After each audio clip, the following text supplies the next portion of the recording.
আসসালামু আলাইকুম। ঈদুল আজহা দরজায় কড়া নাড়ছে। ঈদুল আজহায় যেটি সবচাইতে বেশি টেনশন কাজ করে আমাদের মাথায়, যে গরুর ভুঁড়ি আমরা কি করব।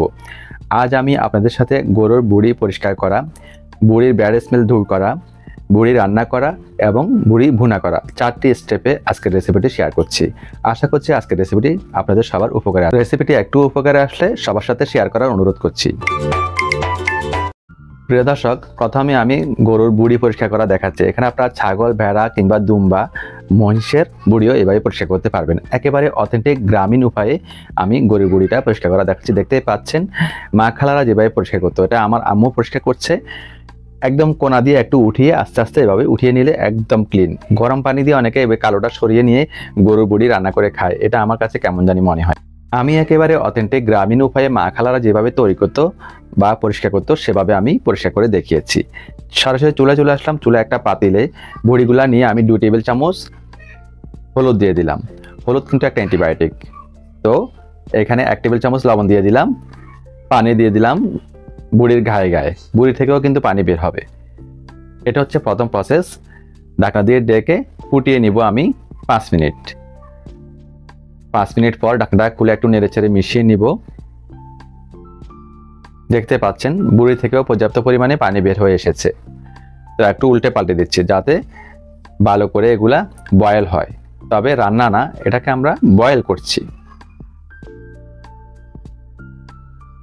ঢাকনা দিয়ে রেখে আমি আরো 5 মিনিট বয়েল করে চুলা থেকে নামিয়ে ঠান্ডা করে এভাবে বটির আগা কিংবা গায়ের আগার সাহায্যে যেই চর্বিগুলা লেগে আছে সেগুলাকে সরিয়ে নিব। সরিয়ে নিয়ে টুকরো করে আমরা কেটে কেটে নিব।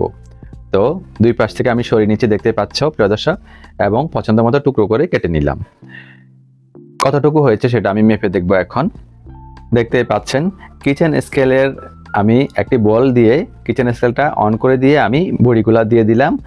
প্রায় 1 কেজি হয়েছে। 1 কেজিতে যতটুকুন মশলা দিব ঠিক ততটুকুন আমরা মশলা এই 916 গ্রামেও দিব। প্রিয় দর্শক, সেকেন্ড স্টেপে আমি ব্যাড স্মেল দূর করব। সেই জন্য এখানে সাদা সিরকা হোয়াইট ভিনিগার নিয়ে নিয়েছি। তো আমি 2 টেবিল চামচ হোয়াইট ভিনিগার দিয়ে দিচ্ছি 1 কেজি ভুঁড়িতে। ভালো করে মিশিয়ে নিব প্রিয় দর্শক, যাতে হোয়াইট ভিনিগারগুলো সবগুলো ভুঁড়িতে মিশে যায়।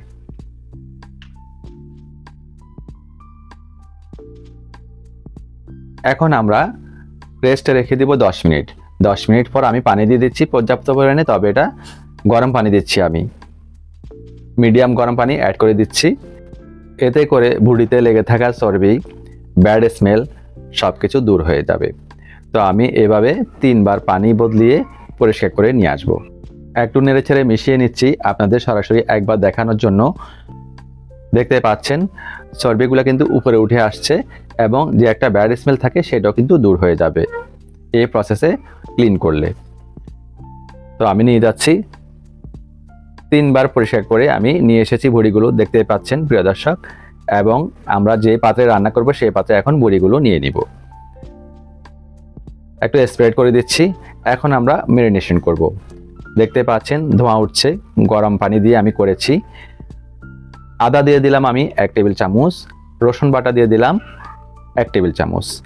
প্রিয় দর্শক, গোটা মশলাগুলো ব্যবহার করছি। 4টি 1 ইঞ্চি সাইজের দারুচিনি দিয়ে দিলাম, 4টি সবুজ এলাচ দিয়ে দিলাম, 4টি লবঙ্গ অ্যাড করে দিলাম, একটি বড় কালো এলাচ অ্যাড করে দিচ্ছি। এলাচের মাথাটা একটু ফাটিয়ে দিচ্ছি যাতে সুঘ্রাণটা বের হয়ে আসে। 2টি তেজপাতাকে ছিঁড়ে দিচ্ছি মাঝখান থেকে। একটি স্টার এনিস দিয়ে দিলাম, এতে করে ব্যাড স্মেল দূর হবে। 8-10টি কালো গোলমরিচ দিয়ে দিলাম আস্ত। 1 টুকরো জয়ত্রীকে একদম গুঁড়ো করে দিচ্ছি। একটি জয়ফলের 4 ভাগের 1 ভাগকে আমি গ্রেট করে দিচ্ছি। এই মশলাগুলো ব্যবহার করলে ব্যাড স্মেল অনেকটাই দূর হয়ে যাবে। গুঁড়া মশলা ব্যবহার করছি, হলুদের গুঁড়ি অ্যাড করছি 1 চা চামচ, লাল মরিচের গুঁড়ি ব্যবহার করছি ওচো 1 চা চামচ, ধনিয়ার গুঁড়ি অ্যাড করছি ওচো 1 চা চামচ, জিরার গুঁড়ি অ্যাড করছি ওচো 1 চা চামচ। তেল দিয়ে দিব আমি 1/4 কাপ। খুব বেশি তেল এখানে লাগবে না, কেননা এই ভুঁড়ি থেকে অনেকটাই তেল বের হবে।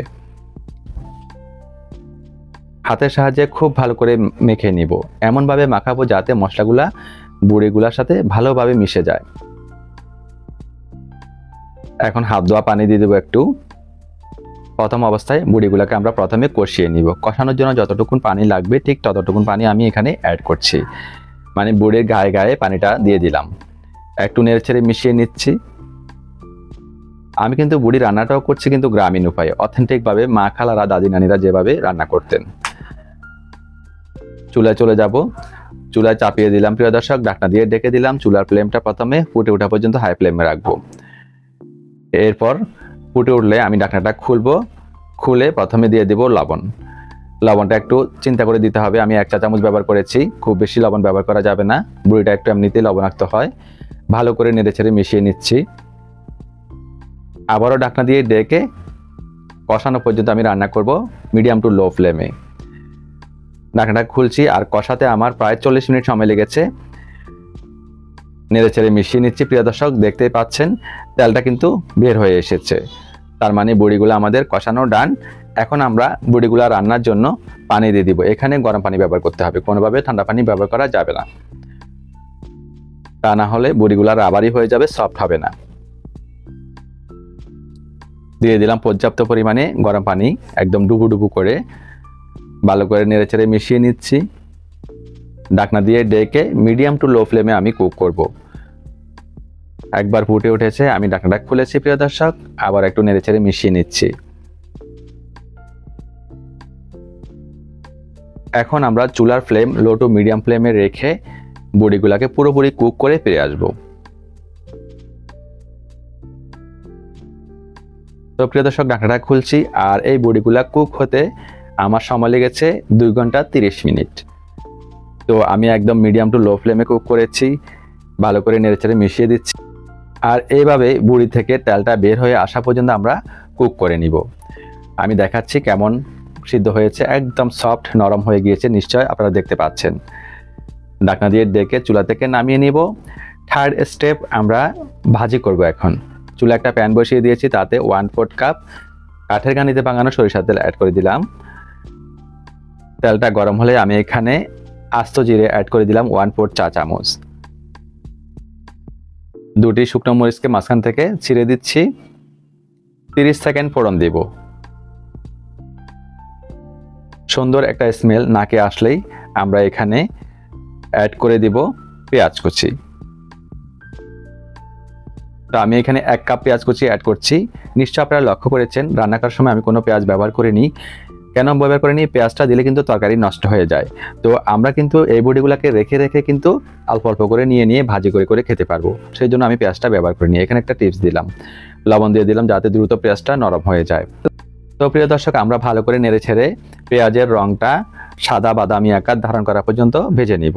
সাদা বাদামি আকার ধারণ করলে আমি এখানে 8টি রসুনের কোষকে মাঝখান থেকে ফালি করে অ্যাড করে দিলাম। 1 ইঞ্চি সাইজের 1 টুকরো আদা কুচি করে নিয়েছি, সেখান থেকে আমি অর্ধেকটা দিয়ে দিচ্ছি, আর অর্ধেকটা গার্নিশিংয়ের জন্য রেখে দেব। ভালো করে নেড়ে ছেড়ে মিশিয়ে নিচ্ছি এবং বাদামি আকার ধারণ করা পর্যন্ত আমরা ভেজে নিব। তো দেখতেই পাচ্ছেন প্রিয় দর্শক সাদাতে বাদামি আকার ধারণ করেছে। এখন আমরা বড়িগুলো অ্যাড করে দেবো। আমি পুরোটাই একসাথে এখানে করে দেখাচ্ছি, আপনারা চাইলে অল্প অল্প করে নিয়ে অল্প অল্প করে ভেজে খেতে পারবেন একই প্রসেসে। তো আমরা এখন ভাজবো, চুলার ফ্লেম মিডিয়াম ফ্লেমে রেখে ভাজবো। গরম মশলা গুঁড়ি অ্যাড করে দিচ্ছি সুন্দর স্মেলের জন্য 1/4 চা চামচ। এখানে দারুচিনি, এলাচ, লবঙ্গ, জয়ত্রী, জয়ফল, ধনিয়া, জিরা রয়েছে। এই স্টেপে এসে এই মশলাটা ব্যবহার করলে সুন্দর একটা স্মেল নাকে আসবে, খেতে খুবই ভালো লাগবে। প্রিয় দর্শক বাজার টাইমিংটা আমি আপনাদের বললাম না, কেননা এক একজনের চুলার আঁচ এক এক রকম। তো যতটুকু সময় লাগে এভাবে ভেজে নেবেন। তো দেখতে পাচ্ছেন প্রিয় দর্শক বড়িগুলো ভাজা আমার প্রায় ডান। আমি নেড়ে ছেড়ে মিশিয়ে নিচ্ছি, আর কালারটাও কিন্তু চেঞ্জ হয়ে এসেছে।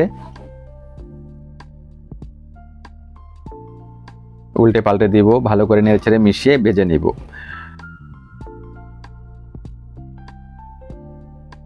তো প্রিয় দর্শক এভাবে যদি তেলটা বের হয়ে আসে আমরা এখানে ব্যবহার করব 2টি পেঁয়াজের পাপড়ি।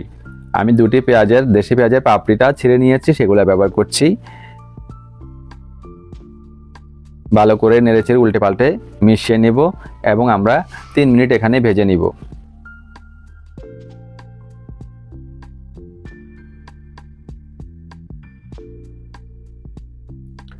আর এইভাবে ফেনা ফেনা বের হয়ে আসলে বুড়ি থেকে ভাববেন বুড়িগুলা ভাজা হয়ে গিয়েছে।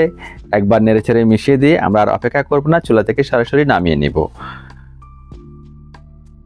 দেখতে পাচ্ছেন সবটুকুন বুড়ি থেকে ফেনা ফেনা বের হয়ে এসেছে।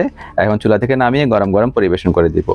তো প্রিয় দর্শক, আমি একটি সার্ভিং ডিশে গরম গরম পরিবেশন করে দিলাম। উপর থেকে আদা কুচিগুলা দিয়ে দিলাম। কাঁচা আদা খেলে কিন্তু হজমে সহায়তা হয়, তো আপনারা চালিয়ে দিতে পারেন, না চালিয়ে স্কিপ করতে পারেন। দেখতে পাচ্ছেন অসম্ভব মজার একটি বুড়ি পরিষ্কার রান্না এবং ভাজা শেয়ার করলাম। আপনাদের রেসিপিটি কেমন লেগেছে, আসছে ঈদে কতটুকু উপকারে আসবে, অবশ্যই কমেন্ট সেকশনে কমেন্টস করে জানাবেন।